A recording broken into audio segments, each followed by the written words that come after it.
The first snowflake had fallen in October, and by the time winter truly settled its weight upon the valley, Peter Brennan could no longer deny that something was seriously wrong with his lungs. He'd ignored it at first, that tickle in his chest that made him cough after chopping wood or hauling water from the creek. A man didn't survive 3 years alone on a frontier homestead by being soft, and Peter had learned to push through discomfort the way he pushed through everything else in his life. But as November turned to December, and December dragged into January, the cough had gone from annoying to concerning to downright frightening. Now, in the depths of February, each breath felt like dragging broken glass through his chest, and the fits that seized him left him doubled over, tasting copper on his tongue.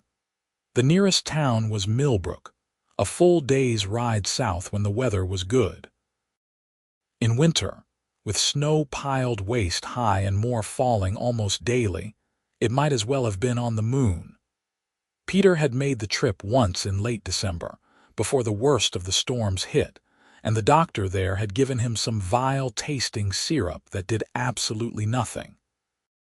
The man had suggested bed rest and warm, dry air, as if Peter could somehow conjure those things in a drafty cabin with animals to tend and a woodpile to maintain. So he'd struggled on alone, the way he always had, the way he'd been doing since his father died and left him this patch of rocky earth at the edge of the wilderness. 23 years old and coughing up blood into rags he burned in the stove so he wouldn't have to look at them. 23 and wondering if he'd see spring.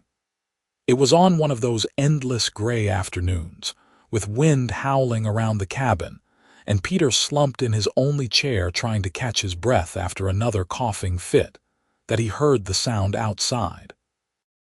Heavy footfalls crunching through snow, deliberate and unhurried. His hand went instinctively to the rifle mounted above the door, but moving that quickly triggered another bout of coughing that left him gasping and dizzy. The knock, when it came, was solid but not aggressive. 3 measured raps against weathered wood. Peter managed to get to his feet, rifle in hand, and cracked open the door just enough to see out. She stood on his porch like some figure from a winter tale, enormous and imposing against the white landscape. An orc woman, taller than him by half a head, with shoulders broad enough to fill a doorway. Her skin was the deep green of pine needles, and small tusks curved up from her lower jaw, stark white against her lips. She wore a heavy fur cloak crusted with snow, and her dark hair was braided back from a face with strong, angular features and eyes the color of amber. Peter's grip tightened on the rifle, though he was suddenly very aware that in his current state he probably couldn't hit the broad side of a barn, let alone defend himself if she meant him harm. "I am Gorza," she said, her voice low and resonant. She spoke the common tongue with only a slight accent, rolling her R's. "I have come from the high valley. I mean you no harm." "That's what someone who meant harm would say," Peter managed, his voice hoarse and thin. The cold air streaming through the crack in the door was making his chest tighten again. The orc woman's expression didn't change. "If I meant you harm, you would be harmed already. You are sick. I can hear your breathing from here." "I'm fine," Peter lied, and then immediately undermined himself by breaking into another coughing fit that bent him nearly double. The rifle clattered against the doorframe as he tried to keep hold of it. When he looked up again, still gasping, Gorza hadn't moved. She simply watched him with those steady amber eyes, patient as stone. "You are not fine," she said, stating it as simple fact. "You have winter lung. I have seen it before. If untreated, you will be dead before the thaw." The bluntness of it hit Peter harder than any threat could have. Maybe because he'd been thinking the same thing for weeks now, in the dark hours before dawn when the coughing was worst. "Why do you care?" he asked, genuinely confused. Orcs and humans didn't mix, not out here on the frontier. There'd been raids, conflicts, deaths on both sides. Most humans he knew would shoot an orc on sight, and he imagined most orcs felt similarly about humans. Something flickered across Gorza's face, too quick for him to read. "You helped my sister," she said. 3 summers ago. She fell from rocks near the river, broke her leg. You made splint, gave her water, did not hurt her though she could not defend herself. She made it home. She lived. I pay debt." Peter's fever-fogged mind struggled with that, trying to remember. 3 years ago, summer, a young orc girl crying in pain by the water. He'd been checking his traps and found her there, leg bent at a horrible angle. He'd done what any decent person would do, hadn't he? Made her as comfortable as possible, bound the leg the way his father had taught him. She'd been terrified, he remembered that, kept expecting him to hurt her. When an older orc male had come crashing through the brush, clearly tracking her, Peter had backed away with his hands up and let them go. "I didn't do anything special," Peter said. "She was hurt, I helped." "Many humans would have done otherwise," Gorza replied. "She is my blood. Her debt is my debt. I pay." Another gust of wind howled around the cabin and Peter swayed on his feet. The cold was getting to him, or maybe just the effort of standing. Everything felt distant and strange. "I will come in now," Gorza said, and though it was phrased as a statement, Peter heard the question underneath it. He should say no. He should tell her to leave, should bar the door and trust to his rifle and his own resilience. That's what he'd been doing all winter, wasn't it? Surviving alone, needing no one. But he was so tired. Peter stepped back and let the door swing open. Gorza entered with surprising grace for someone so large, ducking her head to clear the frame and stamping snow from her boots on the threshold. She closed the door firmly behind her, shutting out the wind, and the sudden relative quiet felt like a blessing.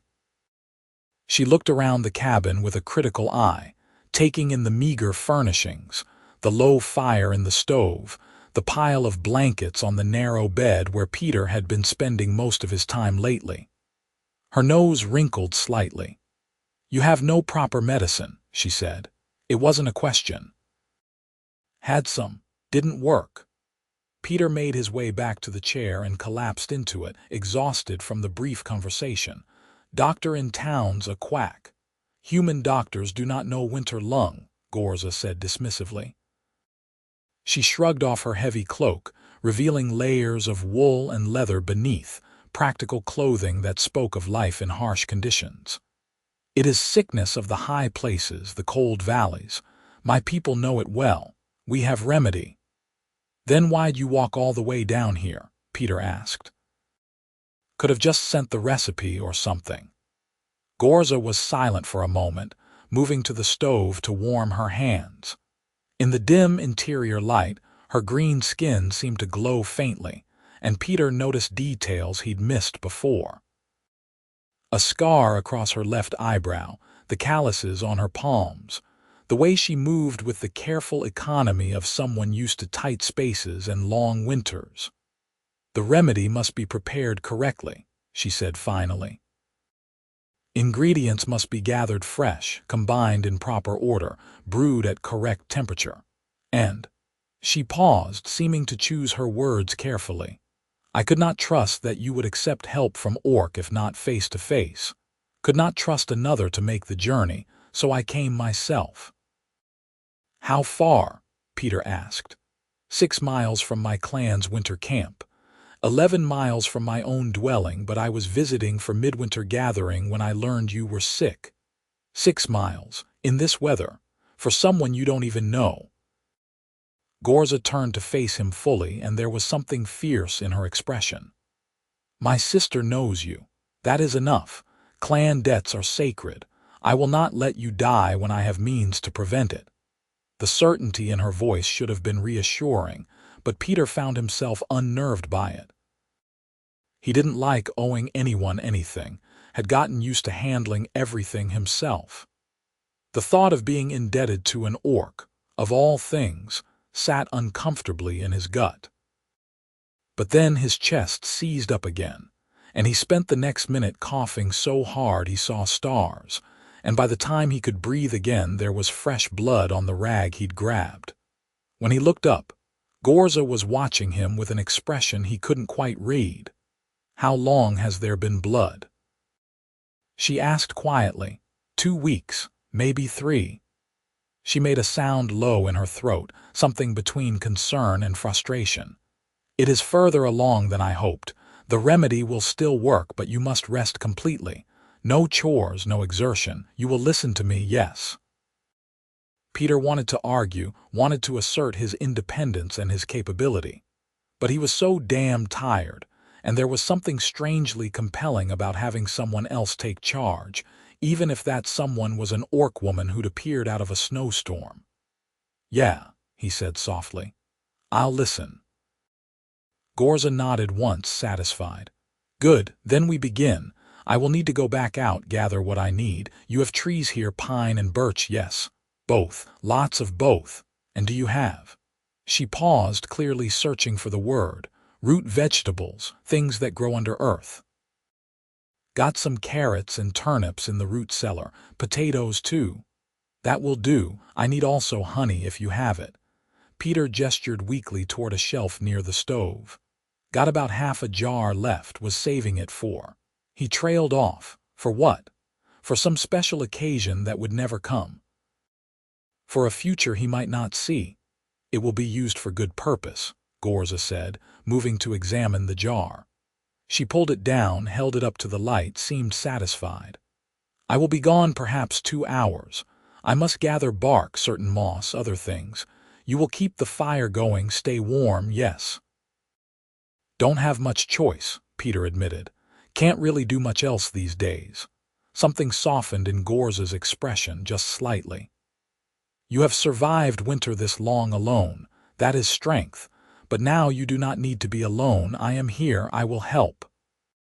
She pulled her cloak back on, wrapped a thick scarf around her lower face, and headed for the door. Just before she left, she turned back. "Do not die while I am gone," she said, and though her tone was serious, Peter thought he detected the faintest hint of dry humor underneath. "I'll try not to," he replied. And then she was gone, the door closing firmly behind her, leaving him alone with the crackling stove and his rattling breath. Peter sat in his chair and tried to process what had just happened. An orc woman had walked 6 miles through a blizzard to help him because he'd once splinted her sister's leg.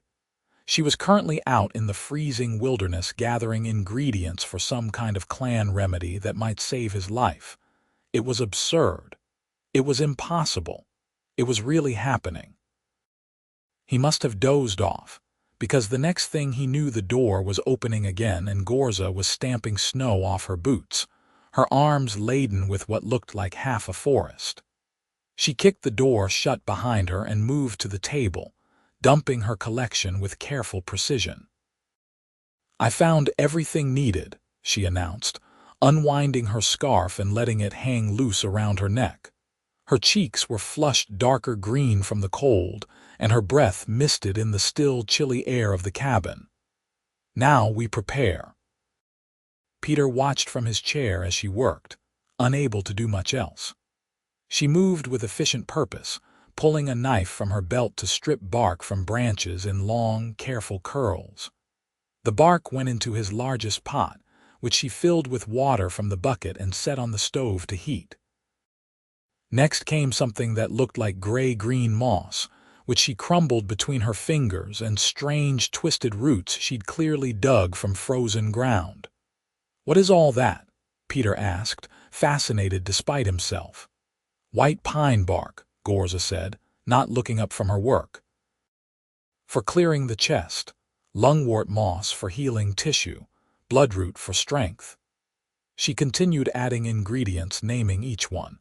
"Birch leaves dried from my own stores, wild ginger, and later when it is steeped we add honey and rendered animal fat." "Fat." To coat the throat makes swallowing easier, and it helps body absorb the medicine. She glanced at him. You do not trust orc remedies. I don't know anything about orc remedies, Peter said honestly, but I figure they can't be worse than that syrup the doctor gave me. Human doctors, Gorza said with what might have been a snort, think they know everything, but they do not live in high cold places. They do not see what we see, do not need to survive what we survive. My grandmother taught me these preparations. Her grandmother taught her. Back and back many generations. It works. There was pride in her voice, and Peter found himself believing her. People who lived in harsh environments figured out what worked or they died. Simple as that.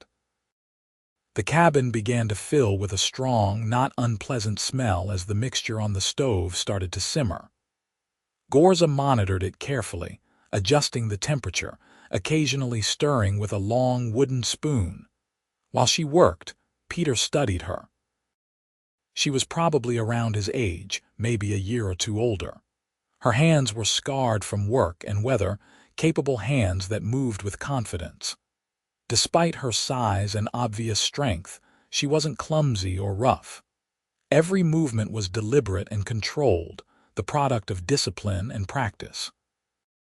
Do you have a name besides Gorza? Peter asked, more to fill the silence than anything. That is my name, she replied. Gorza of the Stone Creek clan, daughter of Murg and Vasha, sister to Kella and Bronn. What more would there be? Just asking. I'm Peter Brennan. Son of Marcus Brennan, who's dead now. No siblings. Gorza glanced at him, something that might have been sympathy crossing her features. You are alone, then? Have been for 3 years. Father died of a fever. Mother died when I was born. Never had brothers or sisters. That is a hard thing, Gorza said quietly. Among my people, clan is everything. To be alone is. She paused, searching for words. Is like having no ground beneath your feet, nothing to catch you when you fall. I manage, Peter said, hearing the defensiveness in his own voice. Yes. You manage.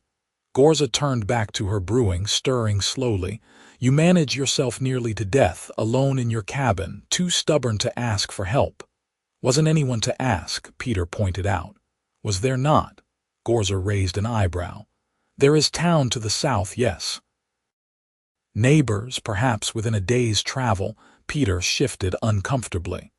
She wasn't wrong. There were a few other homesteaders scattered through the valley, people he saw occasionally at the trading post or when traveling to town. But he'd never been good at asking for help, never wanted to be a burden or appear weak. Guess I didn't think of it, he mumbled. Gorza made a noncommittal sound and continued her work. The remedy simmered for what felt like hours, filling the cabin with increasingly complex smells, bitter and sweet, herbal and earthy. Gorza tasted it periodically, made small adjustments, added pinches of things from pouches at her belt. Finally, as the winter afternoon was fading into evening, she seemed satisfied. She removed the pot from the stove and began the process of straining the liquid through a piece of cloth, pressing the solid matter to extract every drop. What remained was a dark, syrupy substance that she poured into Peter's honey jar after emptying what was left of the honey into the mixture. This must cool slightly before you drink, she said, but not too much. It works best warm. While they waited, Gorza looked around the cabin again, more critically this time. You have food, some. Got a smoked ham hanging in the cellar, dried beans, some flour, though I'm running low. You will eat soup tonight, warm, easy to swallow, nutritious. It wasn't a suggestion. Gorza was already moving toward the cellar door. I will make it. You will rest. Peter wanted to protest, but honestly, the thought of not having to cook for himself was absurdly appealing. He watched as Gorza disappeared into the cellar and returned with an armload of supplies. Within minutes, she had water heating, vegetables chopping, meat being added to the pot. She moved around the small kitchen space with surprising ease, and Peter realized she must have been watching when she first came in, noting where things were stored. "You did not need to come all this way just to cook for me," Peter said, a bit embarrassed. Gorza looked at him like he'd said something particularly foolish. "The remedy alone is not enough. You need food, warmth, rest. You need someone to tend the fire and melt snow for water and make sure you do not try to do too much too soon. You need care." She turned back to her cooking. "I brought supplies. I will stay until you are better." "Stay? Here? Where else would I stay? In the snow?" She gestured around the cabin.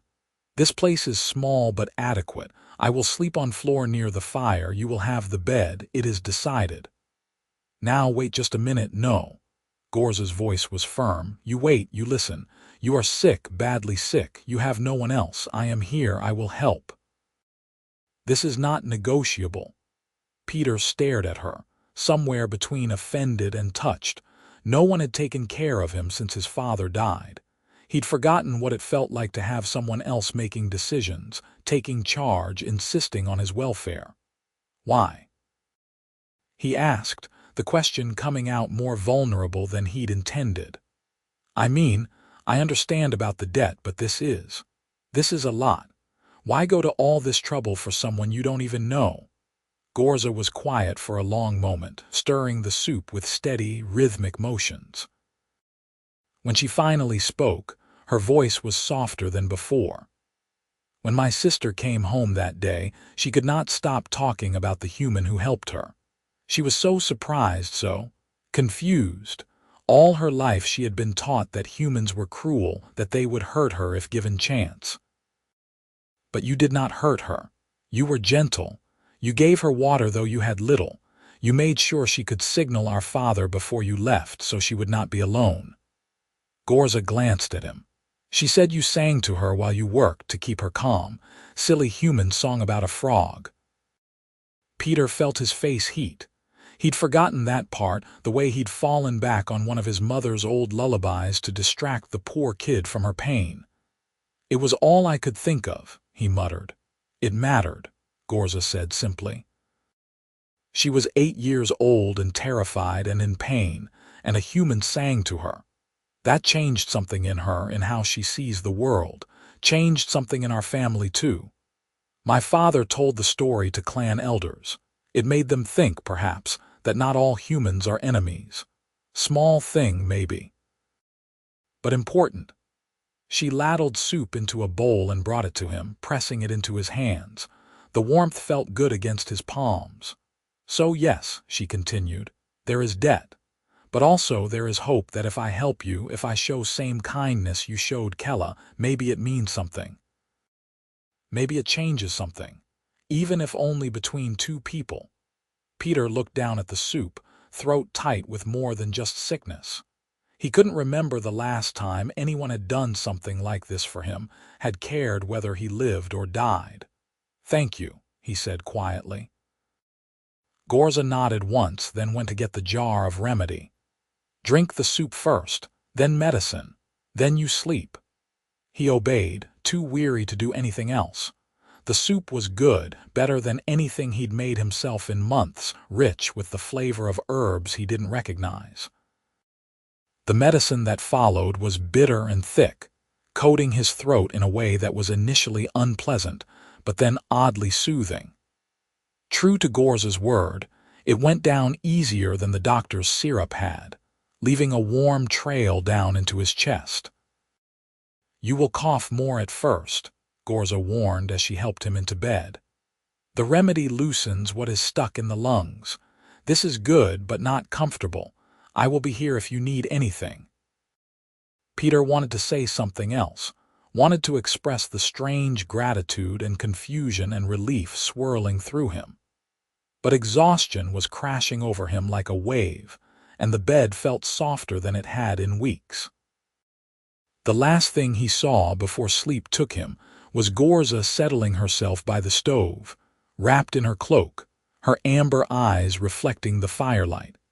He slept better that night than he had in months. Peter woke sometime in the dark hours to find himself in the grip of another coughing fit, but this one felt different. Deeper, more productive, like something was actually moving in his chest instead of just burning. He hacked into a rag, aware of Gorza's shadow moving near him, a cool hand on his forehead. "Good," she murmured. "Is working. Drink this." She pressed a cup to his lips and he drank without question, recognizing the bitter taste of the remedy. When the coughing finally subsided, he fell back onto the bed, exhausted but somehow feeling like he'd accomplished something. "Sleep more," Gorza said, her voice low and soothing in the darkness. "Tomorrow will be better," he believed her. The next morning brought weak sunlight through the cabin's single window and the smell of something cooking.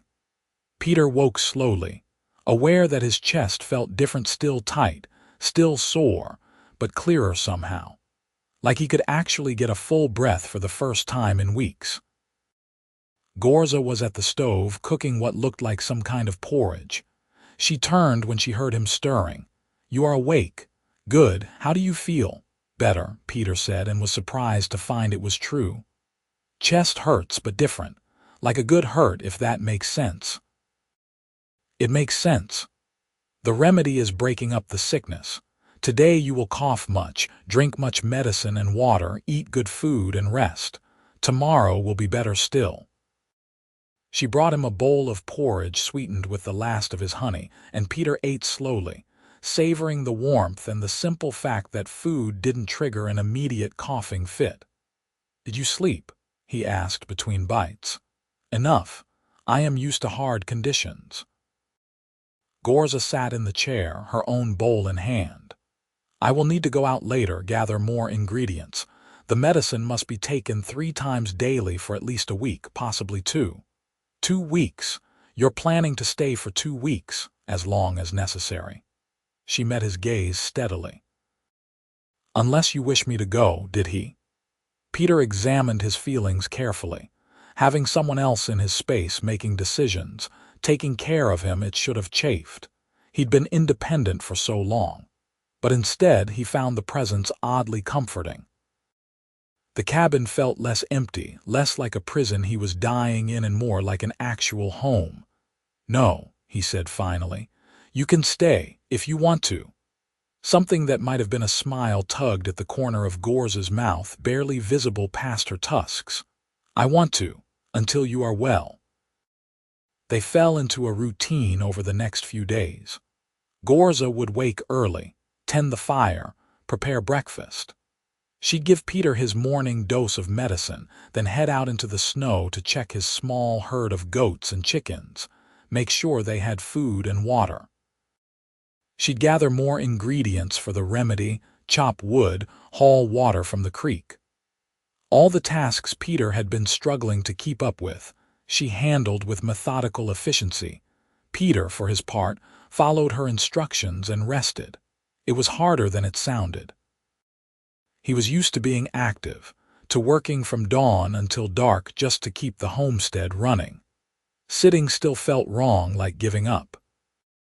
But Gorza was firm on the matter, and the one time he tried to get up and help with chores, she'd simply picked him up, actually lifted him off his feet like he weighed nothing, and deposited him back in bed with a stern look that needed no translation. The medicine worked. Slowly, steadily, Peter could feel his lungs clearing. The coughing continued but became less frequent, less violent. The blood stopped appearing after the 3rd day. By the end of the 1st week, he could take a full breath without feeling like his chest was in a vice.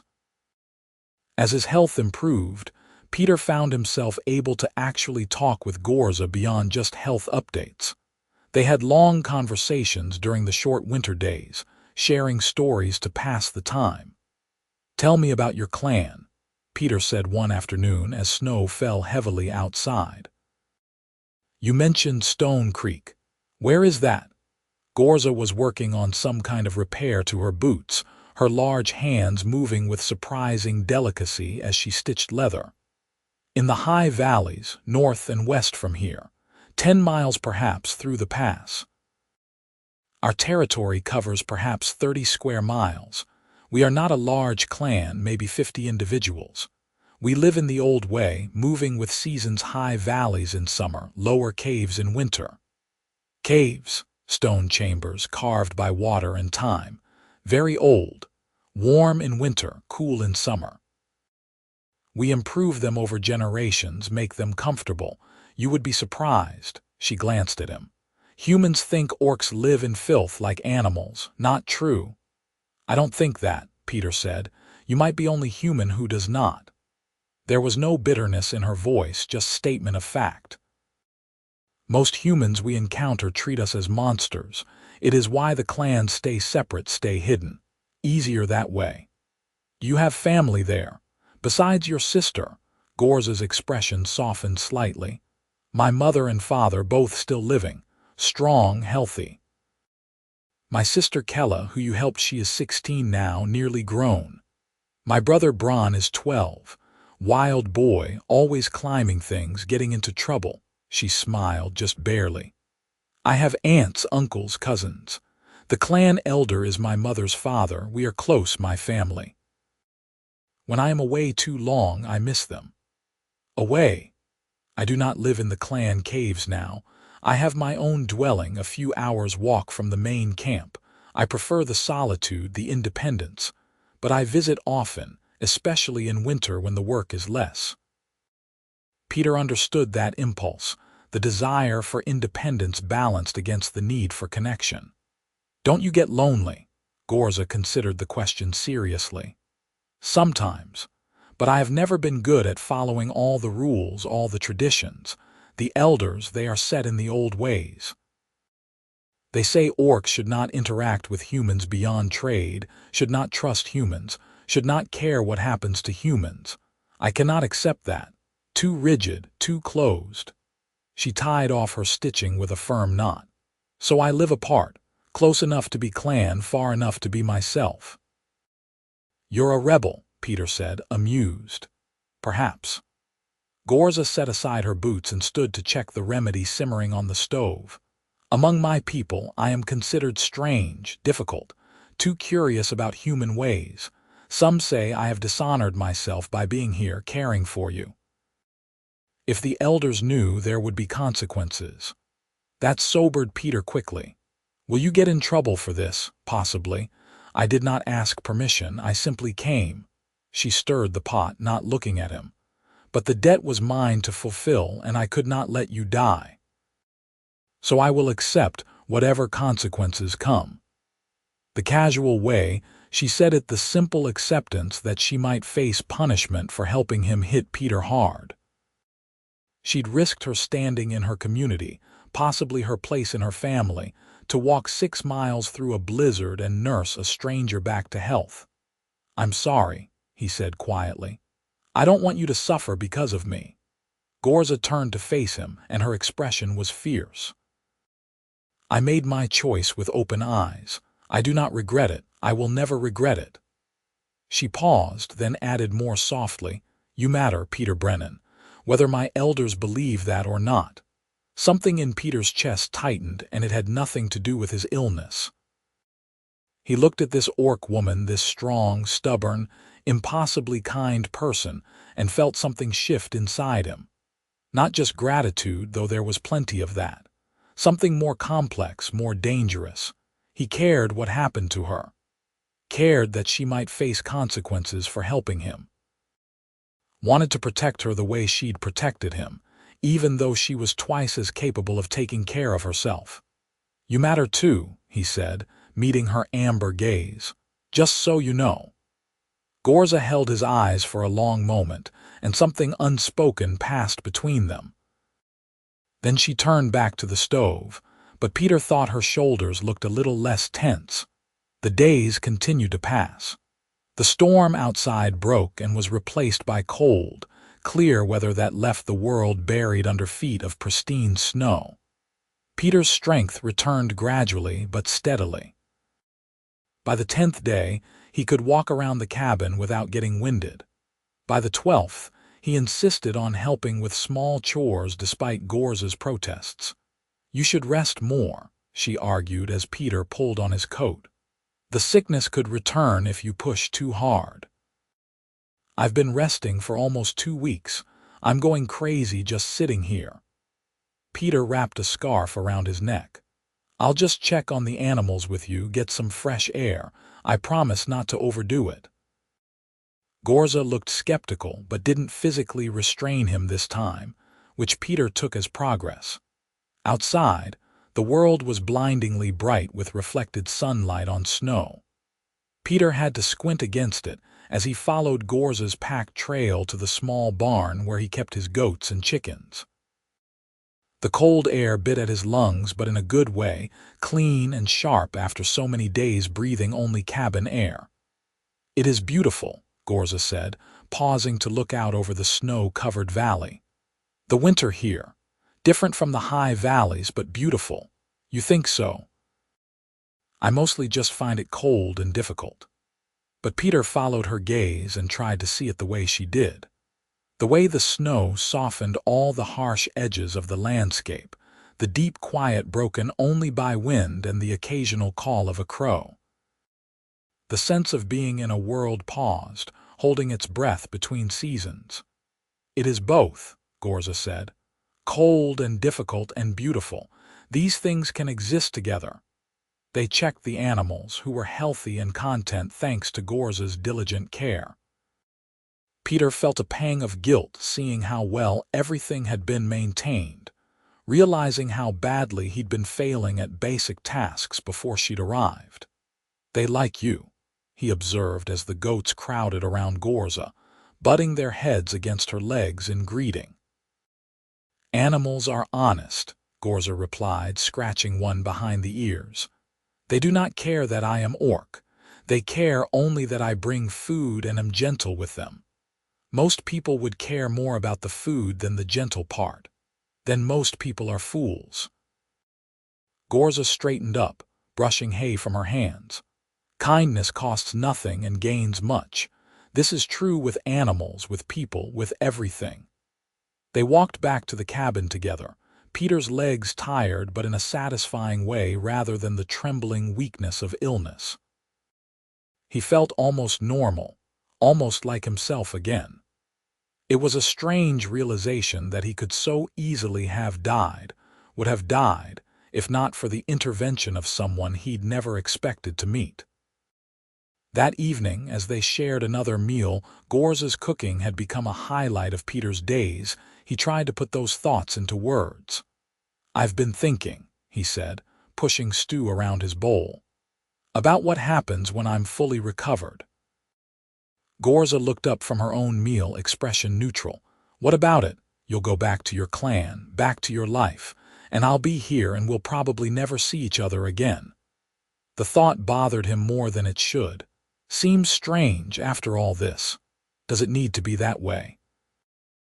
Gorza asked quietly. Peter blinked. "What do you mean?" "I mean, who says we never see each other again? My dwelling is only 11 miles from here. Not so far. When weather is good, we could." She paused, seeming uncertain for the first time since Peter had met her. "We could visit, as friends." "If you wanted. Friends." Peter turned the word over in his mind. Could a human and an orc be friends? By all conventional wisdom, no. It wasn't done, wasn't proper, would cause problems for both of them.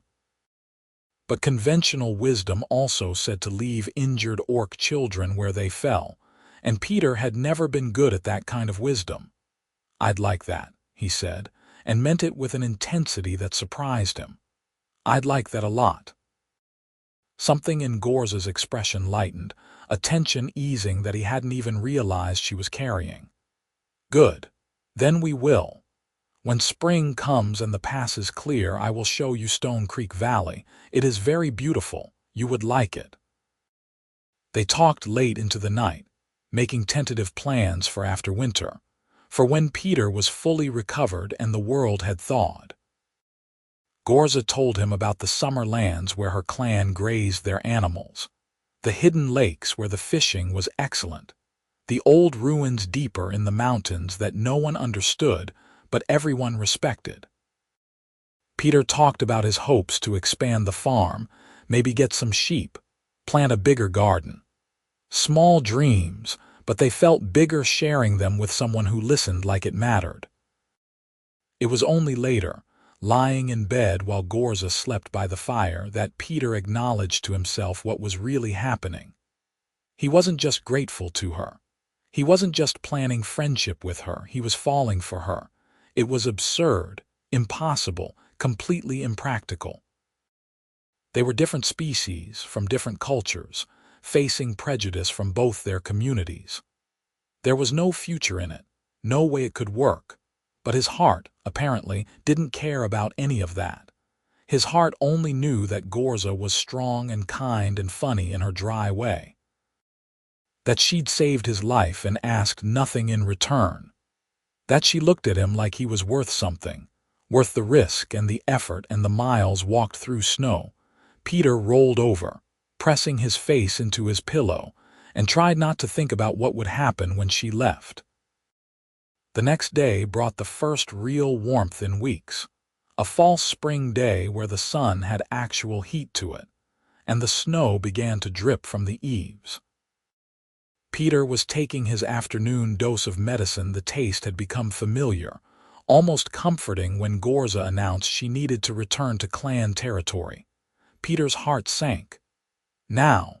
But I thought you'd stay until you were well," Gorza finished.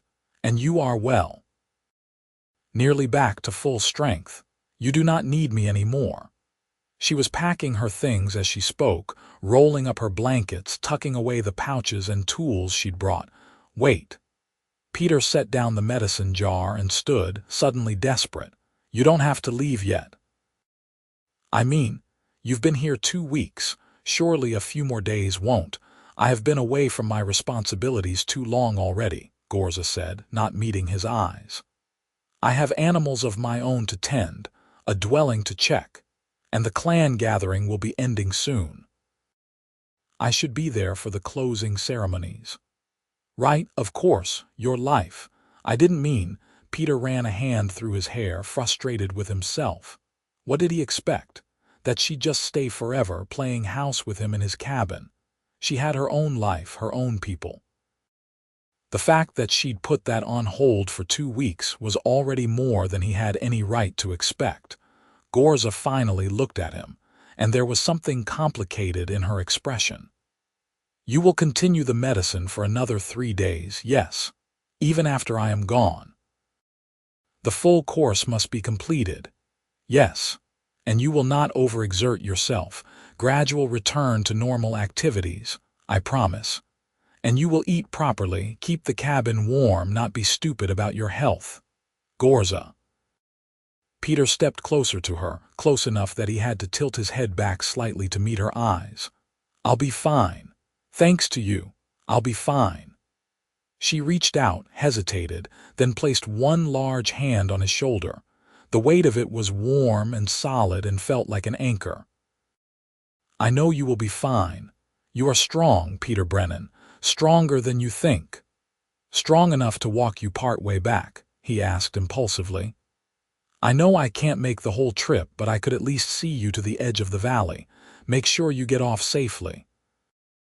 Gorza's hand tightened on his shoulder briefly before dropping away. "You do not need to do that. I want to, please. It's a nice day, I'm feeling good, and I don't want to just watch you walk away from the window." Something shifted in Gorza's expression, softening. "Very well, part way. But we leave soon, while the sun is still high." They set out half an hour later, bundled against the cold despite the relative warmth. The snow had developed a crust that made walking easier, and Peter found he could manage a decent pace without his chest complaining too much. Gorza adjusted her stride to match his, and they walked in companionable silence through the winter landscape. The valley narrowed as they headed north, the creek that gave the area its name burbling under plates of ice. Pine trees hung heavy with snow, and occasionally a branch would release its burden with a soft whump, sending powder cascading down. "This is far enough," Gorza said eventually, as they reached a point where the valley began to rise more steeply. "You should turn back before you tire yourself." I know. But Peter didn't move, didn't turn around. He stood there looking at Gorza, trying to memorize her face, the way sunlight caught on her dark hair and made her green skin seem to glow. Thank you. For everything. I know I've said it before, but I don't think I can say it enough. You sang to my sister when she was scared, Gorza said simply. This is the same.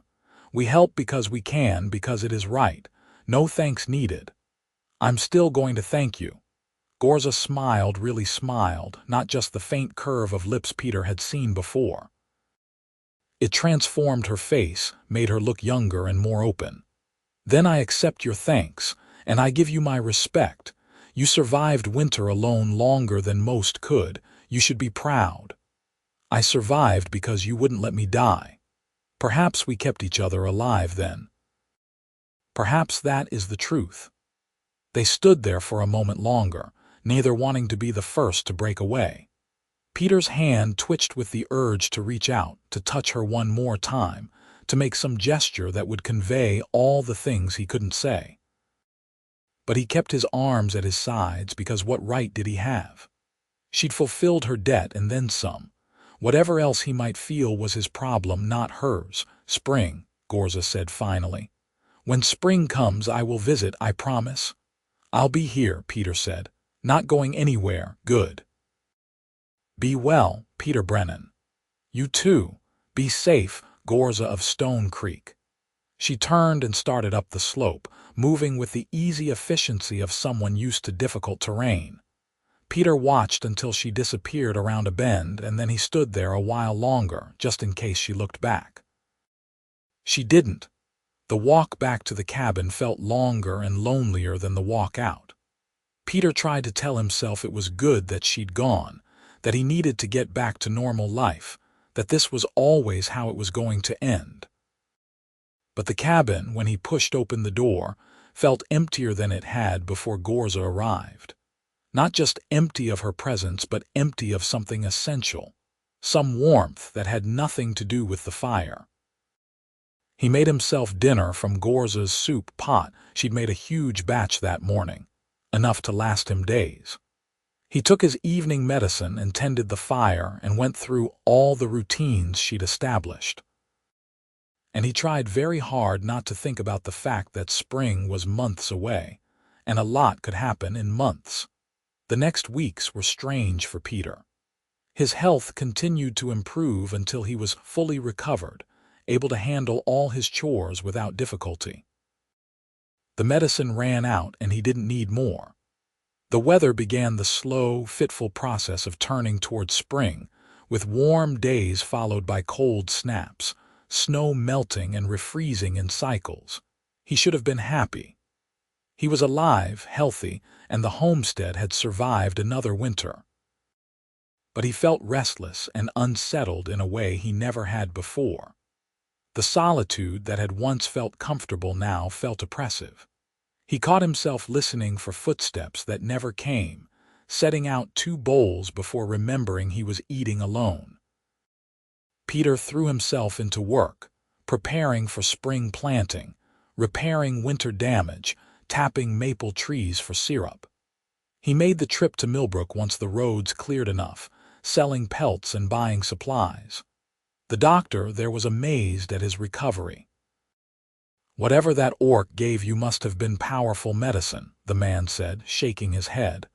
I've seen winter lung kill strong men in weeks. You should have been dead. She knew what she was doing, Peter said simply. The doctor's expression soured. Be careful getting mixed up with orcs, son. They're not to be trusted. Peter had to bite his tongue to keep from saying something he'd regret. He collected his supplies and left, unsettled by how angry the casual prejudice had made him. He'd never thought much about orcs before this winter. They were just something that existed in the mountains, occasionally causing trouble but mostly keeping to themselves. Now he found himself taking every slight personally, getting defensive about a people he barely knew, because he knew Gorza. And she was worth 10 of that bigoted doctor. March gave way to April, and the snow finally began to retreat in earnest. Green things emerged from the mud, and the creek ran high with snowmelt. Peter planted his early crops, the cold, hardy vegetables that could tolerate a late frost. He repaired the goat pen and expanded the chicken coop, planning for growth he wasn't sure he could sustain alone. He kept thinking about what Gorza had said about her dwelling being only 11 miles away. 11 miles wasn't that far, not really. Not in good weather. But he had no idea which direction, no way to find her even if he tried. And what would he say if he did? "I can't stop thinking about you" seemed presumptuous when she'd been doing her duty, fulfilling a clan debt. Still, she'd said she'd visit. She'd promised. Peter clung to that as April turned to May and the world bloomed into full spring. Any day now, he told himself. Any day she'd walk down the valley path and everything would feel right again. But the days passed, and she didn't come. By the middle of May, Peter had convinced himself she'd changed her mind. Why would she come back? She'd done what she needed to do. The debt was paid, and she had her own life to live. The fact that Peter had developed completely inappropriate feelings for her wasn't her problem. He was mucking out the goat pen on a warm afternoon, lost in thoughts and self-pity, when he heard a voice call out, "You work hard, Peter Brennan. I hope not too hard." Peter spun around so fast he nearly fell over, his heart suddenly pounding. And there she was, standing at the edge of the clearing, wearing lighter clothes suited to spring weather and smiling that barely their smile he'd memorized. "Gorza," he breathed. And then he was moving without thinking, crossing the distance between them at something close to a run. He stopped short just before crashing into her, suddenly aware that he was covered in goat muck and sweat, and had no right to the embrace he desperately wanted to give. But Gorza had no such hesitation. She closed the last foot between them and pulled him into a hug that lifted him off his feet, crushing him against her with strength that should have hurt but only felt perfect. "You are well," she said into his hair. "You are strong. I am glad." "You came," Peter managed, his arms wrapped around her neck, holding on like she might disappear if he let go. "I thought maybe you wouldn't, I promised." Gorza set him back on his feet but didn't let go entirely, her hands resting on his shoulders. "I keep my promises. Though I apologize for the delay. There were complications." Peter noticed it then, the way she held herself carefully, the fresh scar across her left eyebrow disappearing into her hairline. "What happened?" Gorza's expression tightened. "The elders learned what I did, where I went, who I helped. There was a tribunal." "Tribunal?" Peter's stomach dropped. "They put you on trial for helping me." "Not trial exactly, more like formal censure. They believed I had dishonored the clan by caring for a human, especially without permission or witness. They said I valued an outsider over my own people." She touched the scar absently. "One of the young warriors challenged me, to prove I had not grown soft, weak through association with humans. I won the challenge, but it took time. You got hurt because of me." The guilt was crushing. "Gorza, I'm so sorry. I never wanted." "Stop." Gorza's hands tightened on his shoulders. "I told you before I made my choice with open eyes. I do not regret it. Not the journey, not the care, not the consequences. All worth it to see you alive and well. But your clan has many opinions, most of which I disagree with." Gorza's voice was firm. "I am clan-marked, formally censured. For the next year I may not attend gatherings, may not speak at councils, may not represent Stone Creek in any official capacity. It is humiliating, yes. But it is also—" She paused, seeming to search for words. "Freeing. I do not owe them my compliance now. I have paid the price for my choice. Now I am free to make more choices." Peter didn't know what to say to that. The idea that she'd faced formal punishment and emerged somehow freed by it was a perspective he couldn't quite wrap his head around.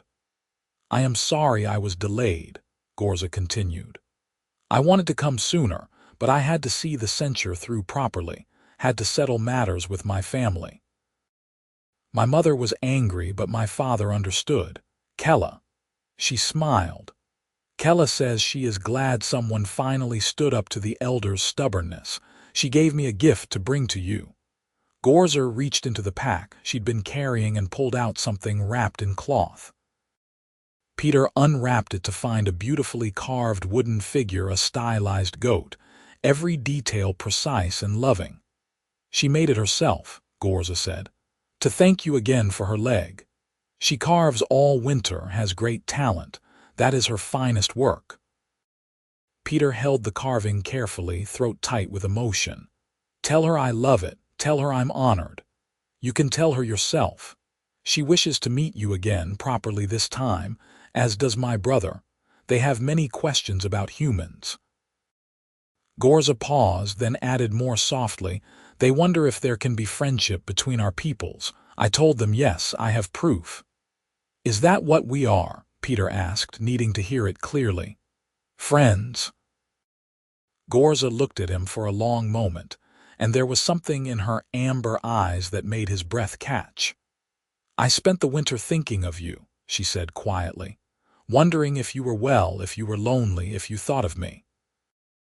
I told myself it was only concern for a patient, for someone I had helped, but that was a lie.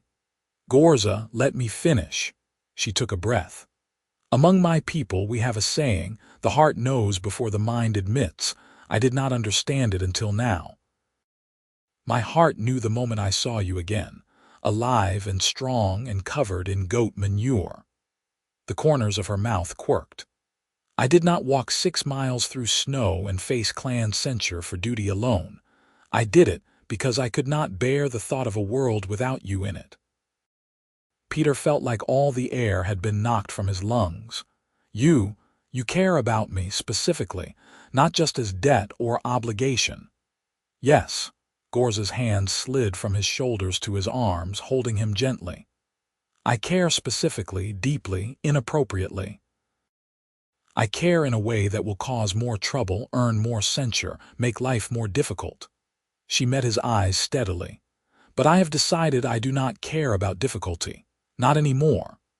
I've been going crazy, Peter admitted, the words tumbling out now that he'd started. All spring, working and working, trying not to think about you, trying to convince myself that what I felt was just gratitude, But it's not. It's never been just gratitude. You're amazing, Gorza. You're strong and kind and funny and so damn stubborn, and I want, he broke off, overwhelmed by the enormity of it. What do you want? Gorza asked softly.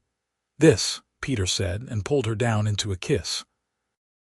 It was awkward at first, the difference in their heights, the unfamiliarity of her tusks, the simple fact that neither of them had any idea what they were doing. But they figured it out, adjusting angles, finding what worked. And when it clicked, when it suddenly felt right, it was better than anything Peter had imagined during those long, lonely nights. They broke apart eventually, both breathing hard, and Gorza rested her forehead against his. I have never done that before, she admitted. Me either. Was it okay? It was perfect. She pulled back enough to look at him properly. But we should talk about what this means, for both of us. They moved to the cabin, Peter cleaning up while Gorza unpacked supplies she'd brought, including, he noticed with amusement, ingredients for more of the clan remedy, just in case. They sat together at his small table, hands intertwined, and talked seriously about the reality of what they were contemplating. My clan already disapproves, Gorza said. This will make it worse. There may be further consequences. And humans aren't going to be any better, Peter added. People in town already think I'm strange for living out here alone, if they find out I'm involved with an orc. We would face prejudice from both sides, Gorza agreed. It will be hard. Yeah. They sat in silence for a moment, considering the obstacles. Then Peter squeezed her hand. I don't care, he said firmly. I mean, I care that it'll be hard, but I don't care enough to stop. You're worth it. This is worth it. You are sure? Because once we choose this path, there is no going back. We will both be changed. I'm sure. Peter brought her hand to his lips, kissed her scarred knuckles. I've never been more sure of anything. Gorza smiled, full and bright, and it was like the sun coming out. Then we are both fools together. I find I am comfortable with that. They spent the rest of the day talking, planning, figuring out logistics. Gorza's censure meant she had fewer obligations to her clan for the next year, which ironically gave her more freedom to spend time at Peter's homestead. She could help with the heavy work, teach him some of the orc techniques for animal husbandry and medicine making. In exchange, Peter could help her improve her dwelling, maybe expand it for more comfort. We take it slow, Gorza said. Learn each other, learn to be together. No need to rush. What about your family? Will they accept this? My mother will take time, Gorza admitted. She is traditional, worries about my reputation, but my father is more open-minded. And Kella, Bron, they are young enough to see possibility instead of just danger. They will come around. She paused. What of your people? Do you have anyone who must approve? No one who has a say in my life, Peter said. Couple of neighbors might have opinions, but they're far enough away that it doesn't matter much. The town. Well, I don't go there often anyway. So we are truly choosing this freely, Gorza said. No family politics, no clan pressure, just us. Just us, Peter agreed. As the sun set and evening fell, they made dinner together in the small cabin, moving around each other with the ease of people who'd already shared close quarters for 2 weeks. Gorza told him about the tribunal, making light of what must have been a difficult and humiliating experience. Peter talked about his spring planting, his plans for the homestead, his dreams of maybe one day having something bigger than a subsistence farm. You could trade with my clan, Gorza suggested. Orc clans need crops, grain, vegetables. Most of our land is too rocky, too high altitude for good farming. We trade for such things, but usually must go long distances. If there were a friendly human farmer close by. Would they trade with me, though, given how they feel about humans? They trade with the settlement at Millbrook, though they do not like it. If I vouched for you, if Kella added her voice to mine, if you proved yourself honest and fair. Gorza shrugged. It would take time, but it is possible, and it would benefit both sides. The idea of building something like that, a bridge between communities, starting with simple trade but maybe growing into more, appealed to Peter. It felt bigger than just his own survival, more meaningful than just working to get by. I'd like to try, he said. If you think it could work. I think many things could work, that we have never tried. Gorza reached across the table, her large hand dwarfing his. That is what I want to prove, that orcs and humans do not have to be enemies, that we can learn from each other, help each other, that kindness between peoples is possible. Starting with us, Peter said. Starting with us, Gorza agreed. They talked late into the night until Peter was yawning and Gorza insisted he needed sleep. The question of sleeping arrangements hung awkwardly between them for a moment. The bed is large enough for 2, Peter ventured. If you wanted, or I can take the floor, you can have the bed. Gorza considered this. We move quickly if we share a bed, perhaps too quickly. Just sleeping, Peter said quickly. I just meant, I like having you close. These past weeks without you, the cabin felt so empty. But if you're not comfortable, I am comfortable, Gorza interrupted. And I also like being close. So yes, we share the bed, we sleep, we take things slow like we said. It was a bit cramped, given Gorza's size, but they managed to arrange themselves in a way that worked. Peter curled against her side, her arm around him, his head resting on her shoulder. She was warm and solid and smelled like pine needles and leather, and something uniquely her. This is good, Gorza murmured into the darkness. "This is very good." "Yeah," Peter agreed, already drifting toward sleep, feeling more content than he had in months. "It really is." The next weeks fell into a pattern that felt startlingly natural. Gorza would stay at the homestead for several days at a time, helping with chores and projects, then return to her own dwelling for a day or two to tend her own responsibilities. Peter got used to her presence, to waking up with her beside him, to the way she hummed tunelessly while working, to her dry commentary on everything from his cooking to his goats' personalities. They were learning each other, just as Gorza had said. Learning how to be together, how to communicate, how to navigate the differences between them. Some things were harder than Peter had anticipated: cultural misunderstandings that required patient explanation, differences in physical needs and preferences that took adjustment. But they worked through each issue as it came up, with honesty and humor and growing affection. Peter was teaching Gorza to read and write in the common tongue, which she'd never formally learned. She picked it up quickly, her mind sharp and eager for knowledge. In exchange, she taught him basic skills in orc herbal medicine, in tracking and foraging, in reading the weather and the land. "You're a good student," Gorza said one afternoon as they walked the forest near his homestead, gathering plants. "You listen, you remember, you ask smart questions."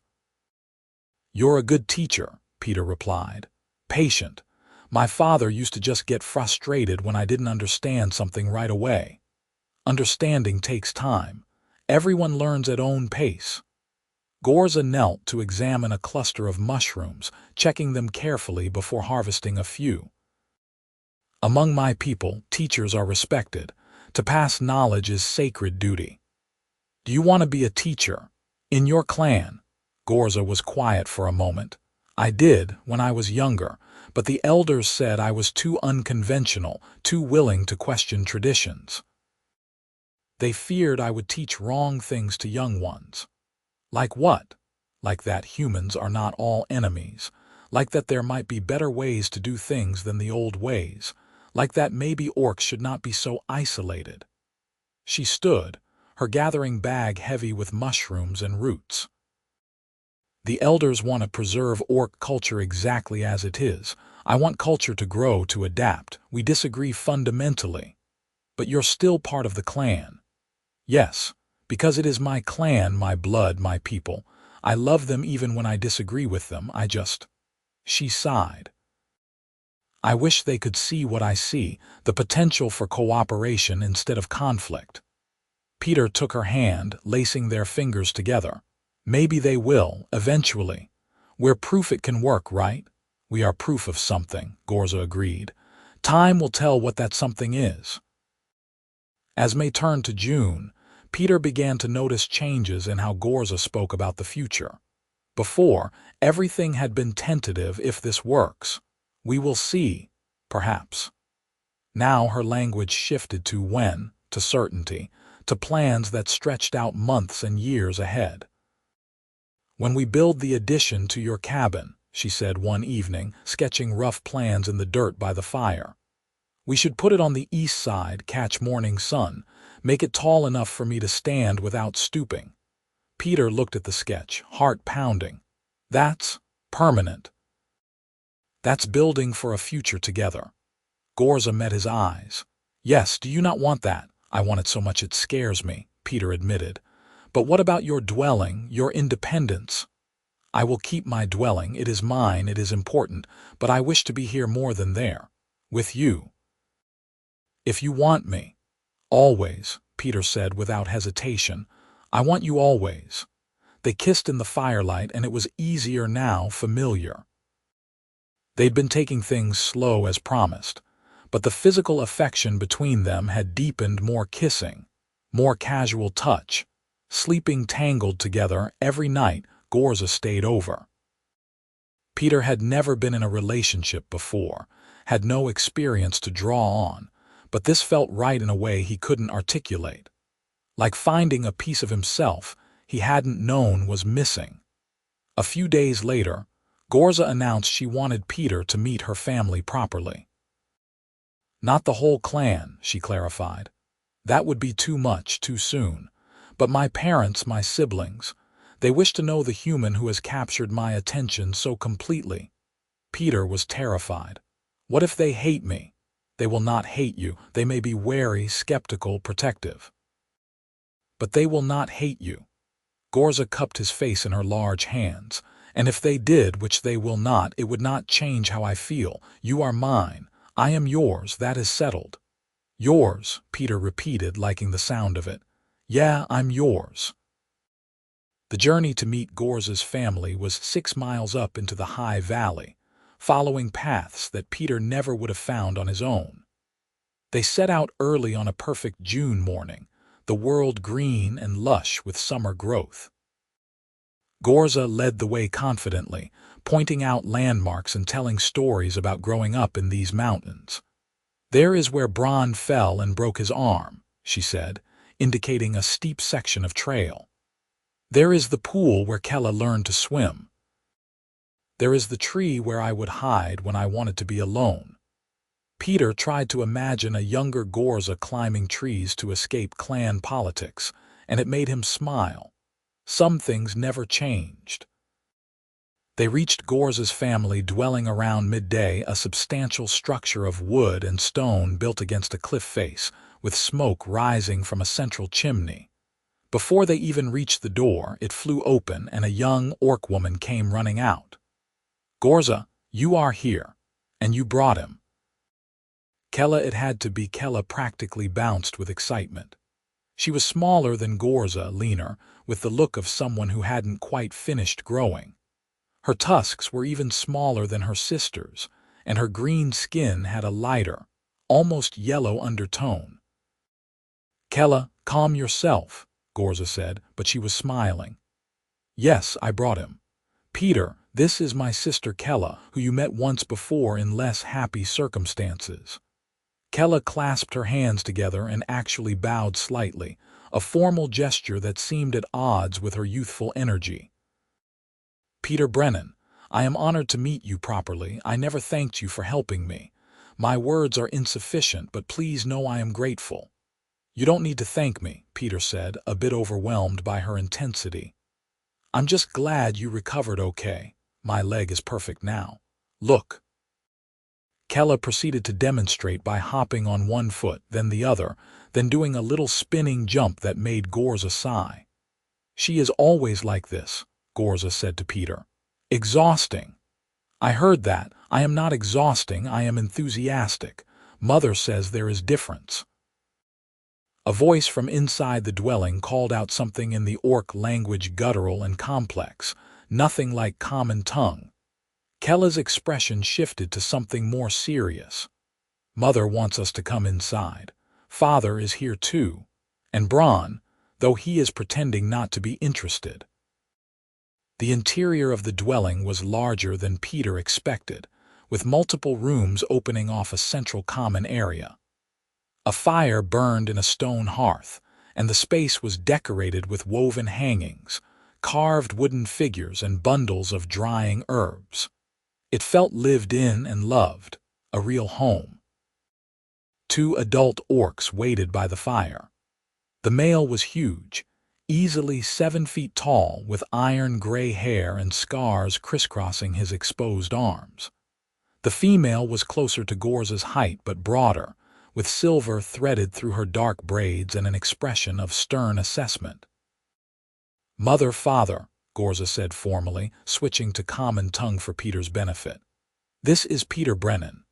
Peter, these are my parents, Vasha and Murg. Peter stepped forward, trying not to show how intimidated he was. It's an honor to meet you both. Thank you for allowing me into your home. Murg, the father, looked him up and down with a critical eye. When he finally spoke, his voice was a deep rumble. You are small. Father, Gorza said warningly, I am only observing. He is small, also young, also human. Murg crossed his arms, but he sang to my daughter when she was hurt. That counts for much. It counts for enough, Vasha, the mother, added, Her voice was sharp, precise. "Though I still question my eldest daughter's judgment in this matter." "My judgment is sound," Gorza replied calmly, "and I do not require your approval, though I would prefer your acceptance."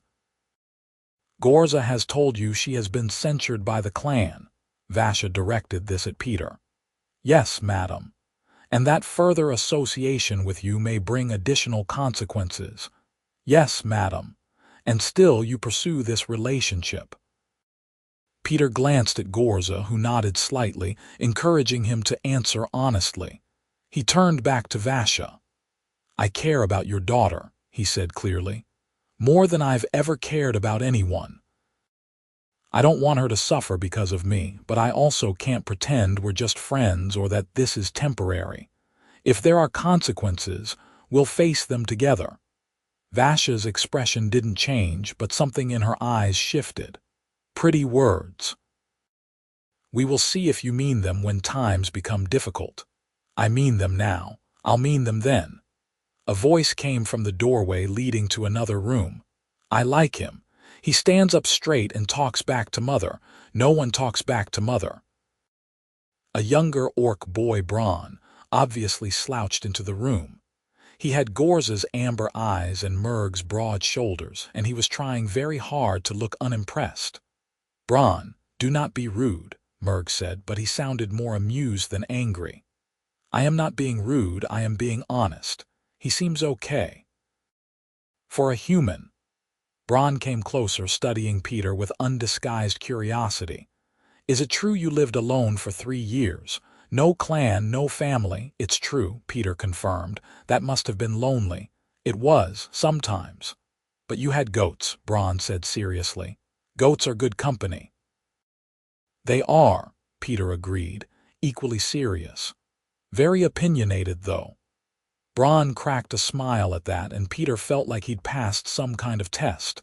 The afternoon proceeded with varying degrees of awkwardness. Vasher remained reserved, watching Peter like she expected him to do something terrible at any moment. Murg was more relaxed, asking questions about Peter's homestead and farming practices with genuine interest.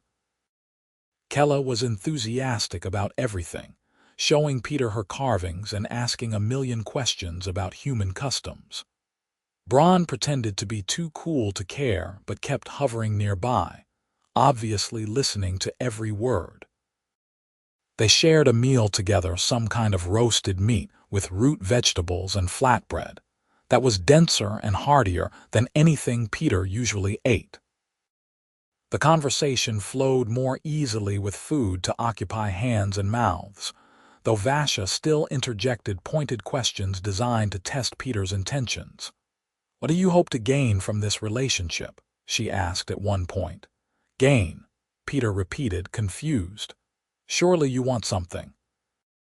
"Trade benefits, perhaps, protection, access to orc territories." "Mother," Gorza said, her voice hard. "It is a reasonable question," Vasha insisted. Peter set down his cup carefully. "I don't want anything from Gorza that she doesn't want to give. I care about her because of who she is, not what she can provide. If that's hard to believe, I'm sorry, but it's true. Many humans would seek to exploit such a connection.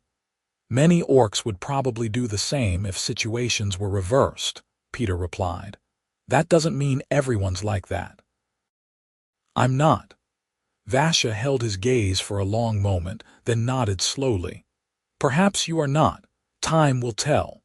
After the meal, Kella convinced them all to go outside to watch her demonstrate some climbing technique she'd been perfecting. Peter found himself standing next to Murg while Gorza spotted her sister on a challenging rock face. "My daughter is happy," Murg said quietly. "I have not seen her this happy in years." Peter glanced at him, surprised. "Really? Really?" "She has always been serious, responsible, burdened by clan expectations. But since she met you, there is lightness in her. She smiles more, laughs more. For that I am grateful." Murg looked at Peter directly. "But if you hurt her, if you betray her trust, there is no place far enough for you to hide. Understood?" Understood, Peter said, taking the threat seriously, but I won't hurt her. I'd rather die. Dramatic, but I believe you mean it. Murg clapped him on the shoulder gently, for an orc, but still hard enough to make Peter stagger. You are welcome here, Peter Brennan. My home is your home, as the saying goes. It was acceptance, tentative but real, and Peter felt something loosen in his chest that he hadn't realized was tight. The visit lasted until evening, when Gorza insisted they needed to head back before dark. There were hugs all around. Even Vasha gave Peter a brief, stiff embrace and promises to visit again soon. That went well, Gorza said, as they made their way back down the mountain path. Your mother hates me, Peter said. She does not hate you. She distrusts you, which is different. She distrusts all humans and she worries about me. Give her time. Your dad's scary but nice. Kella's sweet. Bron's a good kid. They liked you, Gorza said confidently. All of them, even Mother, though she would never admit it. You handled yourself well. Peter slipped his hand into hers as they walked. Thanks for that. For bringing me to meet them. I know it was a risk. Worth it. Now they cannot say you are imaginary or temporary. Now you are real to them. She squeezed his hand. And now you have seen where I come from, met the people who shaped me. It is important, yes. Very important, Peter agreed. They made it back to the homestead as full dark fell, both tired but content. That night, curled together in bed, Peter felt a certainty settle over him that had been building for weeks. I love you, he said into the darkness. I know it's fast. I know we're still figuring this out, but I love you. I needed to say it. Gorza was quiet for so long that Peter started to panic, wondering if he'd said it too soon, pushed too hard. Then she rolled to face him, her eyes catching the faint moonlight through the window. Among my people, she said softly, we do not use the word love casually. When we say it, it is bond, it is commitment, it is promise of future together. Once spoken, it cannot be unspoken. Peter's heart sank. I'm sorry, I didn't mean to. I love you too, Gorza interrupted. I have loved you since you stood in your doorway, sick and stubborn and still trying to be strong. I love your kindness, your determination, your willingness to see past what you were taught to fear.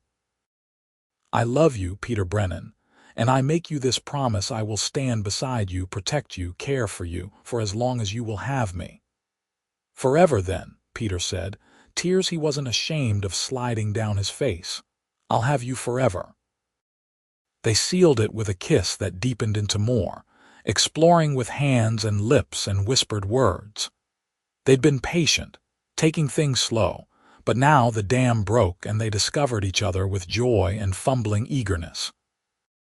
It was imperfect and awkward and absolutely perfect, two people learning how to love across every difference and boundary. Afterward, wrapped around each other and floating in contentment, Gorza said, there is an orc bonding ceremony, similar to human marriage but more permanent. If we did that, if we bonded formally, you would be recognized as my mate by clan law. Not all would accept it, but they would have to acknowledge it. Would you want that? Peter asked. Formally bonding with a human, that's got to be unprecedented. It is unprecedented. That is what appeals to me. Gorza traced patterns on his chest with one finger. But it is also serious commitment. You would be tied to my clan for good and bad. Their enemies would be your enemies. Their obligations would be your obligations. It is not simple. Peter thought about that. Thought about the homestead he'd built alone, the independence he'd valued for so long. Then he thought about waking up without Gorza beside him, going back to solitary existence, living without this warmth and connection. I want it, he said firmly. When we're ready, when the time is right, I want to bond with you formally. I want everyone to know you're mine and I'm yours. Not yet, Gorza cautioned. We have time. Let us make it through one full turning of seasons together first. Let us be certain beyond all doubt. Then we will make it formal. A year, Peter said. I can wait a year, but I'm not changing my mind. Neither am I. The summer unfolded in a pattern of work and love and slow integration. Gorza split her time between Peter's homestead and her own dwelling, bringing with her an industry and capability that transformed what Peter could accomplish. Together, they expanded the cabin, adding a room tall enough for Gorza to stand comfortably. They cleared more land for planting, built better storage for winter supplies, improved the animal pens. Word got around inevitably. The neighbor to the south, an older man named Harold, stopped by one day and found Gorza hauling timber. "Heard rumors you had an orc living here," Harold said bluntly to Peter. "Didn't believe it." "She's not living here," Peter corrected carefully. "She visits often. We're together." Harold studied Gorza, who had paused in her work to watch the exchange. "You're the one who saved his life, I heard." "I gave medicine, yes," Gorza said. "Heard you walked 6 miles through the snow to do it." "That is also true." Harold grunted, chewing on his pipe stem. "World's changing, I suppose. Never thought I'd see a human and orc keeping company, but I never thought I'd see a lot of things I've seen." He nodded to Gorza. "You're good to the land here, I can see that. Good to the boy. That counts for something." It wasn't enthusiastic approval, but it wasn't rejection either. Peter took it as a win. Others were less accepting. When Peter made his quarterly trip to Millbrook for supplies, bringing Gorza with him for the first time, the reactions ranged from curious to hostile. The shopkeeper served them, but with visible reluctance. The blacksmith refused to do business with Peter at all. Several people crossed the street rather than pass near them. "This is what I meant about consequences," Gorza said quietly as they loaded their purchases onto the wagon. "It will be like this. People will judge, will fear, will reject. Then we'll find people who won't," Peter said stubbornly. "Or we'll just manage on our own. We've both been doing that successfully for years." On the way out of town, a group of young men drunk despite it being midday started following them, calling out slurs and threats. Peter felt Gorza tense beside him, her hand moving to the knife at her belt. "Keep walking," he murmured. "Don't engage. If they touch you, they won't. Just posturing. Keep walking." The men followed for another block, getting bolder, and Peter's heart was pounding so hard he felt sick. Then an older woman stepped out of her house and shouted something sharp that sent the men scattering like startled crows. She approached Peter and Gorza, leaning heavily on a cane. "You're the Brennan boy, aren't you?" "Yes, madam. Your father was a good man. Honest trader, fair dealer." She looked at Gorza. "This your woman?" "Yes, madam," Peter said again, more firmly. The old woman nodded. "World's changing. About time, if you ask me. Those boys got no sense and less honor." She pointed her cane at Peter. "You keep doing what you're doing, pay no mind to fools." It was a small moment of support, but it mattered enormously. On the ride home, Peter and Gorza talked about what had happened, processing the fear and anger and the unexpected kindness. "Not all humans are bad," Peter said, "just like not all orcs are what people fear." "Yes. But the bad ones are loud and they are dangerous. We must be careful. We will be. Together." As summer deepened into the lush heat of July and August, Peter and Gorza fell into rhythms that felt like they'd existed forever rather than just months. They worked the land together, harvested the early crops, made plans for winter stores. In the evenings, they would sit outside and watch the sun set over the valley, talking about everything and nothing. Gorza taught Peter more about orc culture, their history, their legends, their complicated clan structures. Peter shared what he knew of human customs, books he'd read, stories his father had told. They were building something new between them, a hybrid culture that honored both their backgrounds while creating space for something unique. "Among orcs," Gorza said one evening, We have tradition of gift giving, not like human gifts given on special days. Ours are given when something is made or found that speaks to the giver about the receiver. Does that make sense? I think so. Like, you see something that reminds you of someone, so you give it to them. Yes, and I have made something for you. She reached into her pocket and pulled out a carved wooden figure, a goat, identical in style to the one Kella had given him.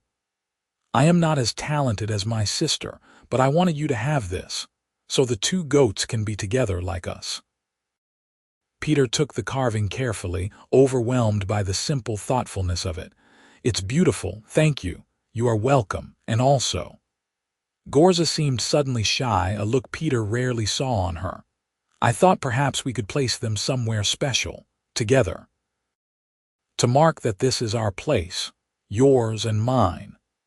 They put the two carved goats on the new mantelpiece in the addition they'd built, side by side, facing the same direction.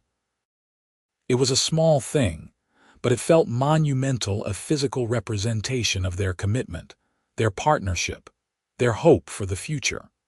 September brought harvest time, and Peter was astonished by how much more productive the homestead was with Gorza's help. They had surplus for the first time in years, enough to actually consider trading. Gorza arranged for some of her clan members to visit, to assess the possibility of establishing a trading relationship.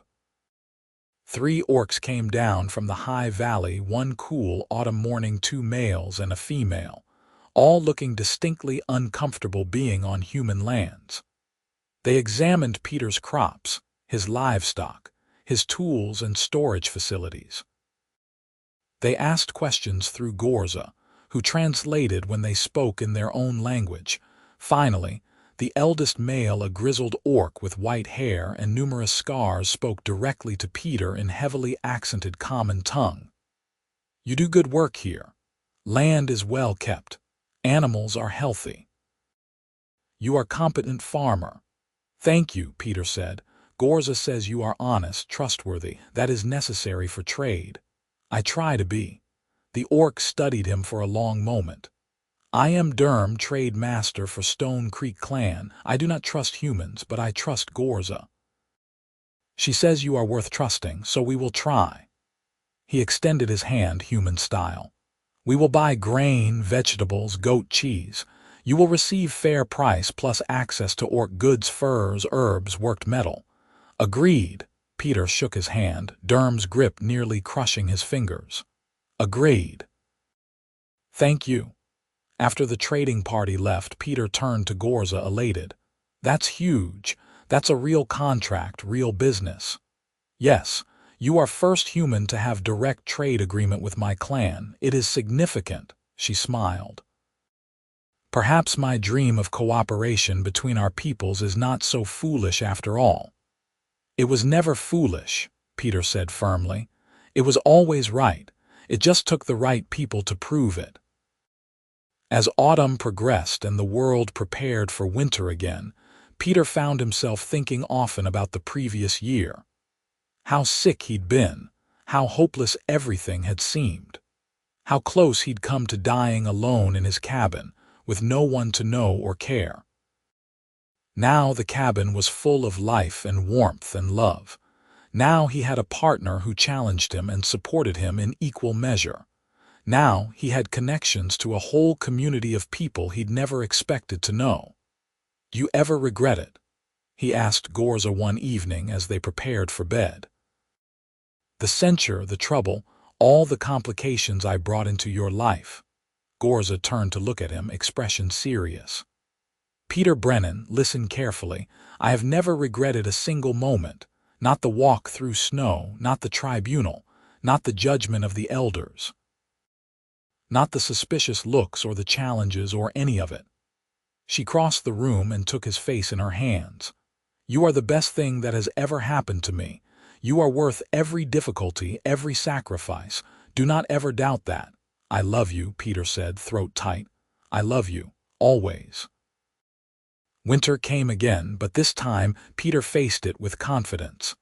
He was healthy, The homestead was well supplied and he wasn't alone. Gorza stayed more often than she was gone, her own dwelling mostly used for storage now. They weathered the cold months together, working on indoor projects, planning for spring, simply being together. On a day in February, exactly 1 year after their first meeting, Gorza announced she had something important to discuss. "It has been 1 year," she said. "One full turning of seasons, as I said we should wait, and I am more certain now than I was then. I wish to bond with you formally, if you still want that." Peter's heart leapt. "Yes, absolutely yes. What do we need to do? First, we must inform my family, get their formal acknowledgement. Then we must gather witnesses from both your people and mine. Then there is ceremony, which must be conducted by clan elder. It will not be easy to arrange." "I don't care how hard it is," Peter said. "Let's do it." The next weeks were a flurry of preparation and negotiation. Gorza spoke with her family, who were supportive though Vasha still had reservations. Peter reached out to the few neighbors he trusted, to the old woman from Millbrook, to anyone who might be willing to witness an unprecedented union.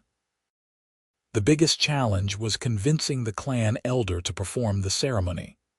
Derm, the trade master, spoke on their behalf. Kella added her voice. Murg invoked his rights as Gorza's father. Finally, grudgingly, the elder agreed, though he made clear he was not endorsing the match, merely acknowledging Gorza's right to make her own choices. They decided to hold the ceremony at the homestead, on neutral ground that belonged neither to clan nor to human settlement. It would be a small gathering: Gorza's immediate family, a few clan members, Peter's neighbors, and the elder to perform the rites. The day arrived in early March, with the first hints of spring in the air. Snow still covered the ground, but the sun had real warmth, and birds were beginning to return from their southern migrations. Peter woke that morning with his stomach in knots, nervous and excited in equal measure. Gorza was calmer, helping him dress in the formal clothes he'd borrowed from Harold, who was close enough to Peter's size. She wore traditional orc ceremonial garb, layers of worked leather and fur with intricate beadwork that caught the light. "You look beautiful," Peter said, and meant it. "You look terrified," Gorza replied, but she was smiling. "Do not be afraid. This is good day. Best day." People began arriving around midday. Gorza's family came first: Murg and Vasha, Kella and Braun, all dressed formally and carrying gifts as was custom. Then clan members, some looking curious, some disapproving, all wary. Harold and 2 other neighbors arrived, looking uncomfortable but determined. The old woman from Millbrook came with her grandson, who'd offered to drive her. Finally, the clan elder arrived. He was ancient, his green skin faded to almost gray, his tusks yellowed with age. He leaned heavily on a staff and surveyed the gathering with sharp, intelligent eyes. "This is irregular," he announced in accented common tongue. "But times are irregular. Let us proceed."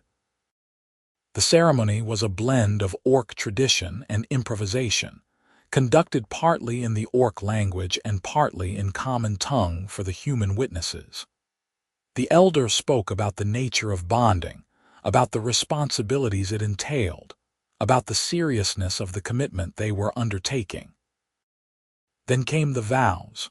Gorza went first, speaking in her native language, her voice strong and clear. When she finished, Kella translated for the humans present. "I, Gorza of Stone Creek, daughter of Murg and Vasha, claim Peter Brennan as my bonded mate. I promise to stand with him in all seasons, to protect him with my strength, to honor him with my truth. His clan is my clan. His blood is my blood.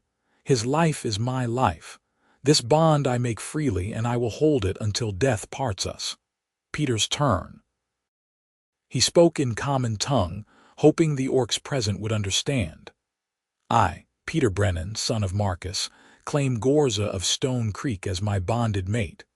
I promise to stand with her in all seasons, to honor her with my trust, to love her with all I am. Her clan is my clan. Her blood is my blood. Her life is my life. This bond I make freely, and I will hold it until death parts us." The elder nodded, seemingly satisfied. "Exchange the tokens." Gorza produced a thick bracelet of woven leather, marked with symbols Peter didn't recognize, but Gorza had explained were orc symbols for strength and endurance. She slipped it onto his wrist, fastening it carefully. Peter pulled out his token, a simple ring he'd made himself from copper wire, twisted into an intricate pattern. It was too small for Gorza's fingers, so she wore it on a leather cord around her neck, close to her heart. "By the old laws and the old ways," the elder intoned, "I recognize this bonding. Let all witnesses mark it. Let the clans acknowledge it." He struck his staff against the ground 3 times, the sound sharp and final. "It is done," Gorza said. And then she was kissing Peter in front of everyone, and there was applause and some cheering and even some grumbling from the more conservative witnesses. But none of it mattered because they were bonded, officially and permanently, recognized by both their peoples. The celebration that followed was awkward at first, orcs and humans mixing uneasily, neither quite sure how to interact. But food and drink helped, as did the sheer novelty of the situation. Peter watched as Kella tried to teach one of the neighbor children an orc clapping game. Murg and Harold got into an intense discussion about goat breeding that seemed to transcend species. Even Vasha thawed slightly, accepting compliments on her ceremonial clothing with something almost like warmth. As the sun set and people began to depart, the elder approached Peter and Gorza one final time. "I do not know if this will work," he said bluntly. "I do not know if love is enough to bridge such differences, but—" He paused, considering his words carefully, "but I hope it is. For your sake and for all our sakes. The world needs new ways, perhaps. You may have found one." It wasn't a blessing exactly, but it was acknowledgement. Hope. Peter would take it. That night, alone together finally after the chaos of the day, Peter and Gorza lay in their bed and talked about the future. "We did it," Peter said, still half disbelieving. "We're actually bonded. Yes, you are stuck with me now." Gorza's eyes glinted with humor. "No escape." "Wouldn't want one." Peter traced the beadwork on her discarded ceremonial clothing, admiring the craftsmanship. "Do you think the elder was right, that we're trying something new?" "Yes, but all new things were once untried. Someone must be first." She pulled him closer. "I am glad we are first. I am proud of it." "Me too." They made love that night with the weight of their vows and promises between them, and it felt different somehow, more serious and more joyful at once. They were building something that had never existed before, not just a relationship, but a bridge between worlds. Spring came fully, and with it new challenges and new opportunities. Peter and Gorza worked the land together as bonded mates now, their partnership recognized and official. The trade relationship with Stone Creek clan expanded, with more orcs willing to risk the journey once word spread that Peter was reliable. Some humans began to accept the situation, even if they didn't fully understand it. Harold became a regular visitor, enjoying Gorza's company and her insights into animal husbandry. The old woman from Millbrook sent gifts occasionally, seemingly amused by the whole situation. Others remained hostile, but Peter found he cared less about their opinions now that he had a whole community, mixed human and orc, supporting him. Kella visited often, fascinated by human culture and eager to learn. She became a sort of informal ambassador, carrying news between the homestead and the clan, helping to foster understanding. Bron came sometimes too, and Peter taught him to read and write, sharing books from his small library. "You are building something important here," Gorza said one evening as they watched Kella and Bron head back up the mountain path after a visit. Not just for us, but for many people. Young ones especially. They see that cooperation is possible, that friendship across differences is real. It's still small, Peter said, just a few families, a tiny trading network. All great things start small. A single seed becomes a tree becomes a forest. She squeezed his hand.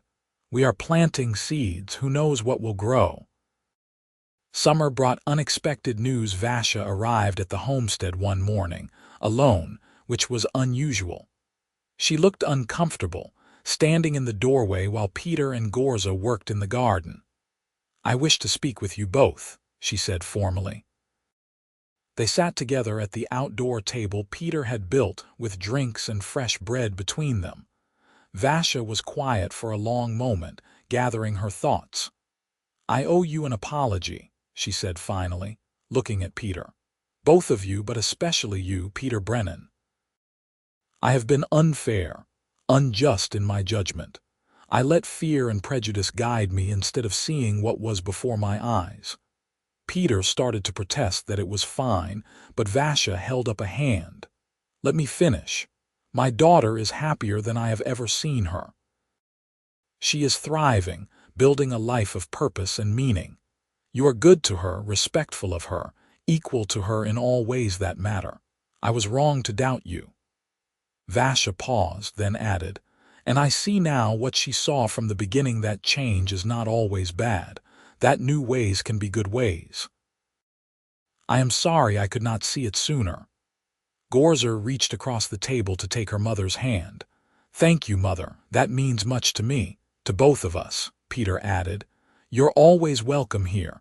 Family is always welcome. Vasha smiled, actually smiled, warm and genuine, and the resemblance to Gorza was suddenly striking.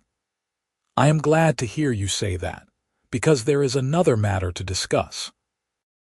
She explained that several young orcs from the clan had expressed interest in learning from Peter about farming and animal care, skills that could help the clan become more self-sufficient. She wondered if Peter would be willing to teach, to allow orc apprentices to work the homestead in exchange for labor and cultural exchange. Of course, Peter said immediately. We'd love that. The more people who learn to work together, the better. And so the homestead became something more than just a home. It became a place of learning, of meeting, of bridge building. Young orcs came down from the mountains to work the fields and tend the animals, learning human agricultural techniques. In exchange, they taught Peter and the few human neighbors who were willing about orc metallurgy, herbal medicine, survival skills. It wasn't always smooth.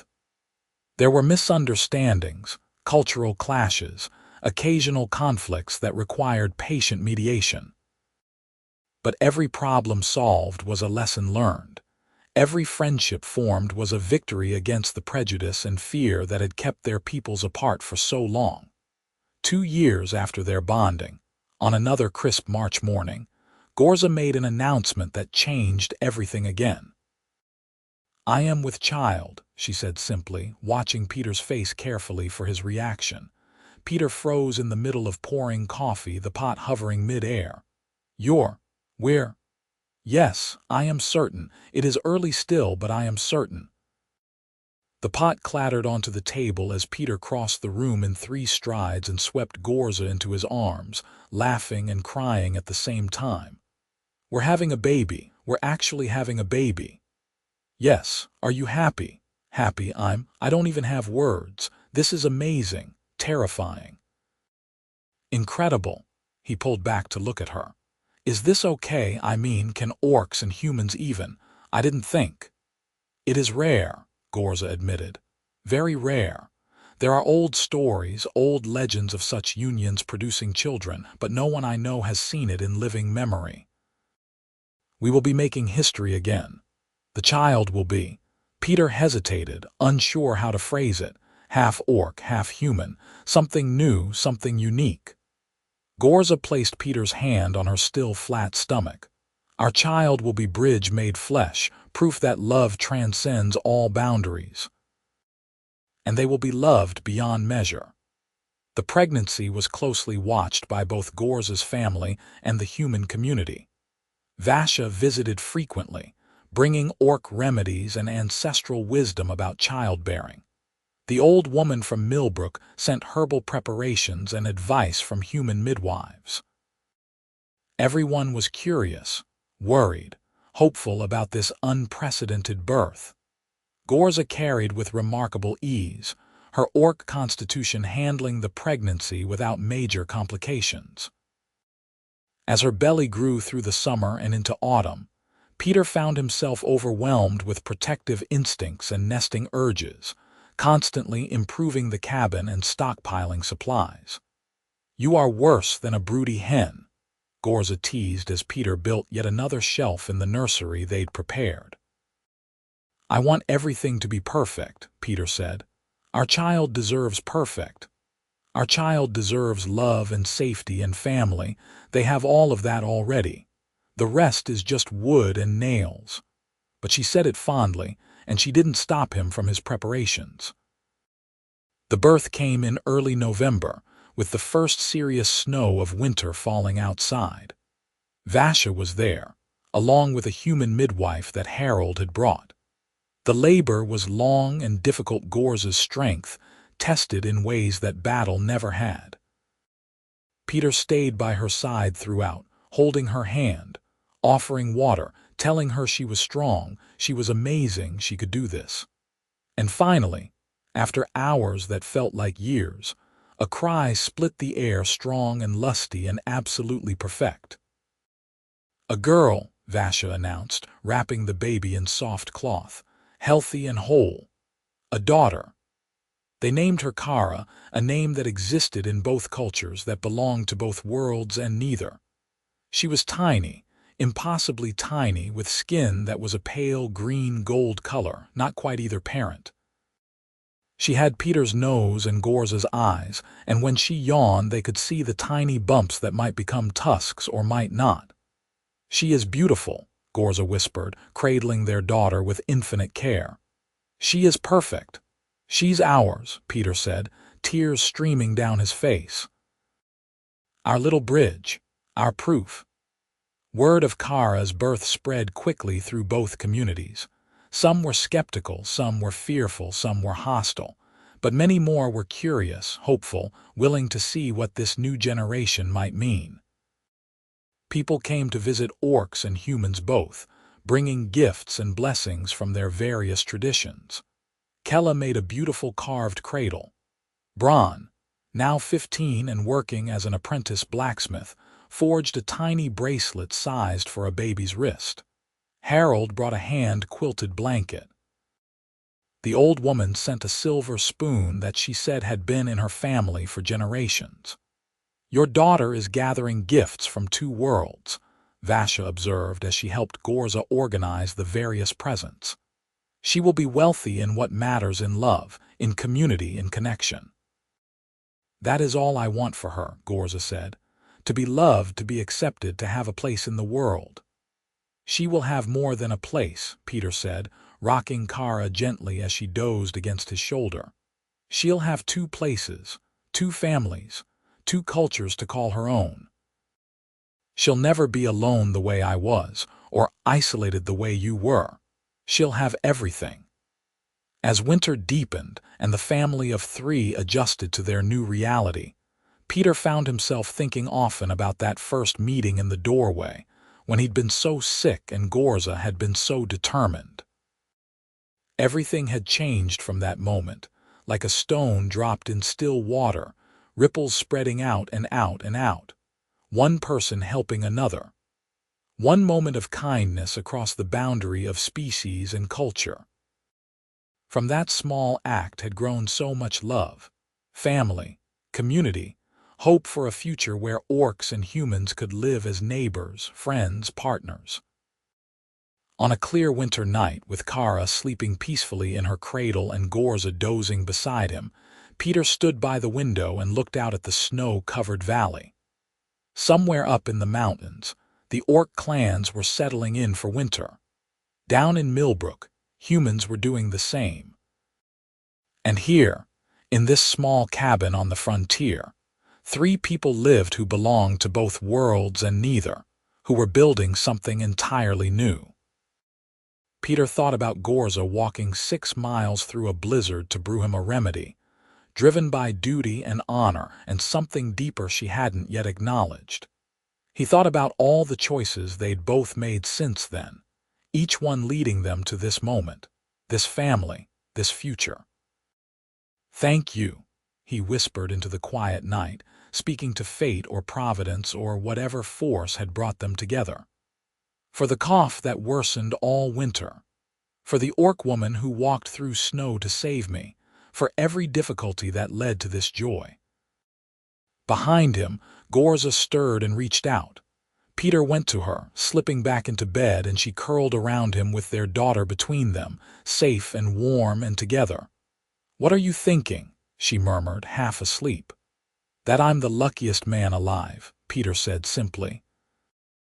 "That our daughter is going to change the world. That I love you more than I thought it was possible to love anyone." "Those are good thoughts," Gorza agreed. "True thoughts." They drifted toward sleep, 3 heartbeats in harmony, while outside the snow continued to fall and the world turned slowly toward spring and all the promise it held. Years later, when Kara was old enough to ask questions, they would tell her the story of how they met. About the illness and the remedy, the 6 miles walked in snow, the love that grew despite every obstacle. They would tell her about being bridges, about choosing connection over division, about the courage it takes to build something new. And Kara would grow up knowing she was proof that different worlds could touch, could merge, could create something beautiful. She would grow up with orc cousins and human friends, learning from both cultures, belonging to both and to neither. She would be the first of a new generation, but not the last, as more people saw that cooperation was possible. More would try, more bridges would be built, but all of that was still to come. For now, in the warm cabin on a cold winter night, a small family slept peacefully. And that was enough. That was everything. The story of Peter and Gorza would be told for generations in both orc clans and human settlements, the story of how one act of kindness during a harsh winter changed everything. How an orc woman walked 6 miles through snow to save a human's life, and in doing so, helped save something much larger. The possibility of peace, of partnership, of a future where the boundaries between peoples mattered less than the bonds between individuals. It wasn't a perfect world they built. There were still those who opposed, who feared, who clung to old hatreds. But there were also those who hoped, who tried, who looked at little Kara and saw not something impossible but something inevitable. The future, walking on chubby legs, laughing with her father's voice and her mother's courage, and in a small cabin in a frontier valley, spring came again as it always did, bringing green to the fields and warmth to the world. Peter and Gorza worked their land together, raised their daughter together, built their life together. And every day was a choice to love across difference, to honor both their heritages, to create something new without destroying what came before. It was hard work. It was worth every moment. And it all began with a cough that worsened all winter, and an orc woman who refused to let duty be her only motivation, who walked 6 miles through snow carrying medicine and hope, and who found more than she expected in a sick human farmer's eyes, found home, found love, found the future.